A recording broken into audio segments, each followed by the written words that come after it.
It was Patrick Susskind's literary creation, Grand Nouvelle, who realized the power of scent as he learned that people could close their eyes to greatness, to horrors, to beauty, and their ears to melodies or deceiving words, but they could not escape scent.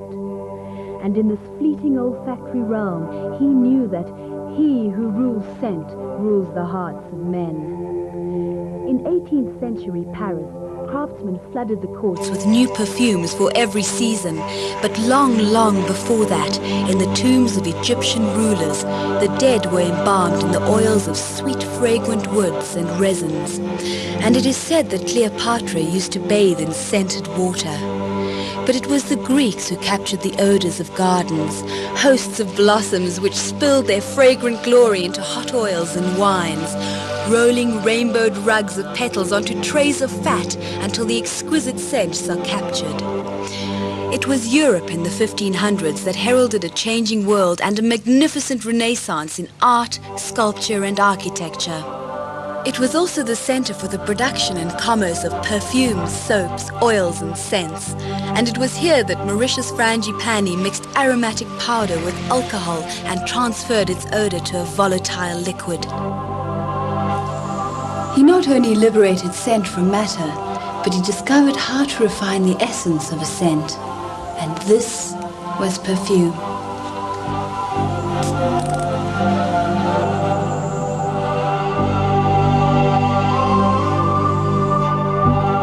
The new art of perfumery spawned an era where the cobbled streets of Europe rolled with new scents. Workshops were crammed with spice-laden chests, bales of scented leather, flagons of floral colognes and kegs of oils. The courts of kings were fragrant with rolled scented candles, pressed oriental pastils of myrrh and kneaded frankincense, sifted and spatulated poudre impériale from crushed rose petals and lavender flowers. And the science of perfume became the trademark of wealthy families who produced their own distinguishing scents. These techniques have been handed down through the centuries and are still in use today. To create a new aroma requires a finely trained sense of smell. A perfumer needs to be able to discern the exact portion of individual ingredients and combine them in an ingenious blend of scents. Each aroma should complement the next. Hundreds of fragrances can be used to create one specific fragrance. Mr. Parsons, please tell us what actually goes into making a perfume. One can start with 5 different raw materials, sets of raw materials. We have the gums, balsams and resinoids, and here's a good example of them. The next set of raw materials are essential oils, which come from roots of various plants, and there we have about 380 that we work with. They come from branches, leaves, twigs, petals, flowers and the fruit. Then we have the animalic extracts. Although used in small quantities today, seeing that they've been replaced by man-synthesized raw materials, we still have the castoreum beaver glands. We also have the male musk deer glands, which we use the extract and the ointment from. More important is the ambergris, which comes from the female and male sperm whale. And then, of course, other natural raw materials which are critical to perfumistic manufacture are vanilla beans, and these were picked at La Réunion about 2 years ago. They've since been through a fermentation process and hence smell as good as they really do. And this quality is excellent, it really is. And then we also have from the South American jungle, and these I picked myself, these are tonka beans, which are used in the more heavy and exotic perfumistic area of fragrance creation. Today, many of our products are treated with perfume. Soap, deodorant, candles, incense, potpourri, even scented handkerchiefs. The result? Odors abound.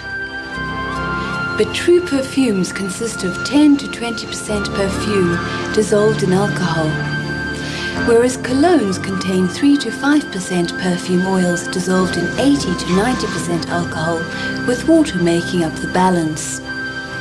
Toilet water also contains a great deal more alcohol than perfume and is usually stronger than cologne. Both cologne and toilet water are intended to be splashed freely over the body or sprayed onto the hair. But remember, colognes and toilet waters are far more diluted than perfumes, and their fragrances do not last as long. No two noses will react in the same way to a specific perfume. And a skin's level of acidity can also affect the fragrance. This means that an identical perfume may differ in aroma on two different people. There are thousands of different perfumes from which to choose, but these can be categorized as follows. It was Baudelaire who said that some perfumes are like children, innocent, as sweet as oboes, green as meadow sword. Perhaps he was describing the floral perfumes which are light, fresh, and very sweet. For an oily or alkaline skin, a perfume blend of bergamot, which is a fragrant herb along with lemons and oranges, is ideal. And then a perfume with a green note captures the fragrant essence of aromatic wood pieces and verdant green mosses, ferns and the ripe stems of flowers in a fresh woody aroma. The modern perfume consists mainly of synthetic aromatics and are blended with smooth, exciting undertones and rich middle tones to create a perfume that is clear, sophisticated and cool. A spice perfume is heavier and thicker, consisting of a quixotic blend of cinnamon, vanilla, ginger and other floral exotic aromas, charging the air with a robust, vivacious scent. Sweet perfumes are an ethereal blend of strong flavored aromas like jasmine, tuberoses and japonica, sometimes reacting with the skin's acidity, becoming even sweeter and a little overwhelming. Oriental perfumes are rich and full-bodied, drawing on the deep aromatic aromas of oriental grasses and sandalwood. Fused into this all-pervading blend are the distinctive flavors of soft musks, amber and civet.